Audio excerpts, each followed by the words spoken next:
आप देख रहे हैं सूत्रकार समाचार।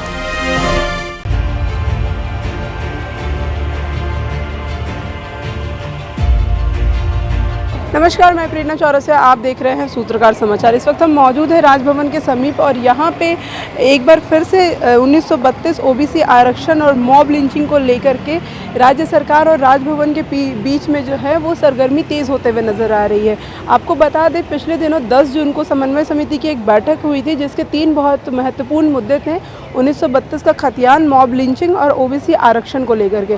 इसे लेकर के समन्वय समिति के जो सदस्य हैं वो कुछ सदस्य आज राज्यपाल से मिलने के लिए पहुंचे थे और उन्हें ज्ञापन सौंपना था, लेकिन यहाँ पे ना तो राज्यपाल उपस्थित है और ना ही कोई वरीय पदाधिकारी उपस्थित है जिससे कि वो लोग यहाँ पे ज्ञापन दे सके। आपको बता दें, बीते दिनों जब इंडिया गठबंधन को लेकर के राजभवन के समीप में धरना दिया गया था तो उस वक्त भी राज्यपाल उनसे मुलाकात करने के लिए नहीं पहुँचे थे, उस वक्त भी वो उपलब्ध नहीं थे।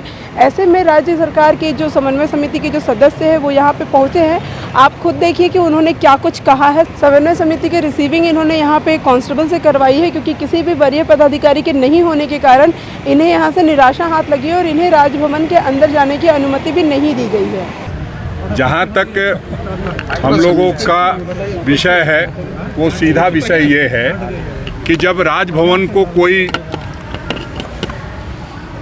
विधेयक आता है विधानसभा से तो उसके बाद उस पर उदासीन रवैया अपनाते हुए जहां भेजना है वहां न भेज करके दूसरे जगह पर बगैर संदेश दिए हुए भेजना, इससे ये स्पष्ट होता है कि राजभवन एक विशेष मंशा के साथ काम कर रहा है और जो हम लोगों को 27% आरक्षण या ओबीसी एसटी एससी का आरक्षण देना चाहते हैं, जो 1932 के खतियान की बात करते हैं वो और मॉब लिंचिंग की बात करते हैं, वो कहीं ना कहीं उसमें हमें फेल कराने की कोशिश हो रही है। और महामहिम राज्यपाल जी को हम लोगों ने पत्र दिया तो ठीक है, आपके पास समय नहीं है मत मिलिए, लेकिन 5 दिन के बाद तो समय होगा। अगर आप ये दे देते कि नहीं आपसे मैं 8 तारीख को मिलूँगा, कोई दिक्कत नहीं है, हमें आने की ज़रूरत नहीं पड़ती। अब यहाँ कांस्टेबल को हम लोग पकड़ा के जा रहे हैं इसलिए कि कोई अधिकारी भी नहीं है।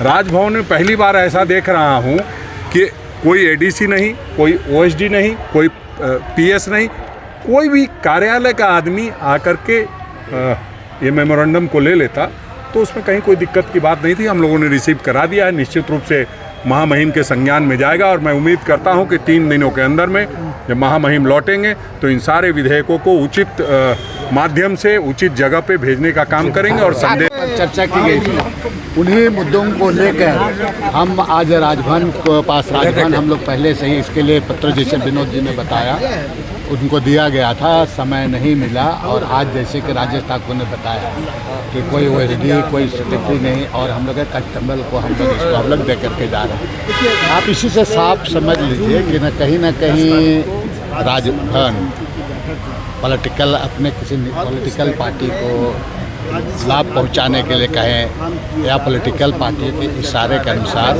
अपना राजभवन भी राजनीतिक करने में 1 तारीख को हम लोगों ने राज्य समन्वय समिति के तरफ से राज्यपाल महोदय को हम लोगों ने अनुरोध किया था कि समन्वय समिति के प्रतिनिधि मंडल आपसे मिलना चाहते हैं, लेकिन उस पत्र के जवाब में हम लोगों को किसी तरह की सूचना प्राप्त नहीं हुई और आज का ही समय हम लोगों ने मांगा था।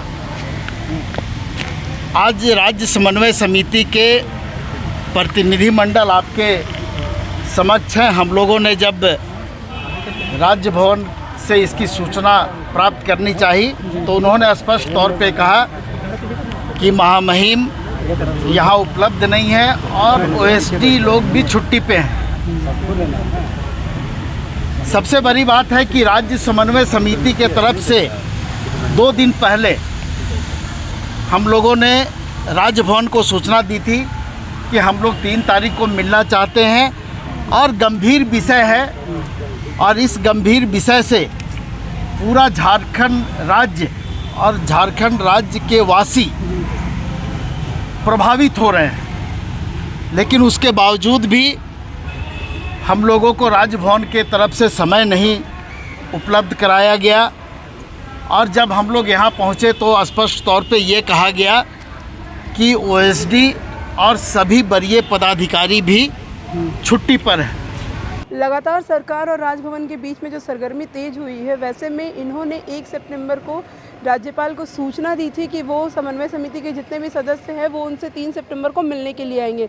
लेकिन 3 सितंबर यानी कि आज जब ये लोग राजभवन में मिलने के लिए पहुंचे हैं तो इन्हें मालूम चल रहा है कि यहाँ पे राज्यपाल उपस्थित नहीं है, कोई भी वरीय पदाधिकारी उपस्थित नहीं है। इन्होंने अपना जो ज्ञापन है वो यहाँ के एक कांस्टेबल को रिसीविंग करवा के अब वो लोग यहाँ से मीडिया से मुखातिब होते हुए वापस जा रहे हैं।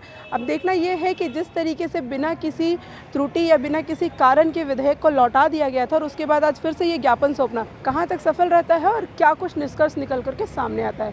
फिलहाल हमारी खबर यहीं तक। ऐसी खबरों को देखने के लिए आप मेरे साथ बने रहें। मैं प्रेरणा चौरसिया, सूत्रकार समाचार। अगर आपको हमारा वीडियो पसंद आता है तो हमारे चैनल को लाइक, शेयर और सब्सक्राइब करना ना भूलें।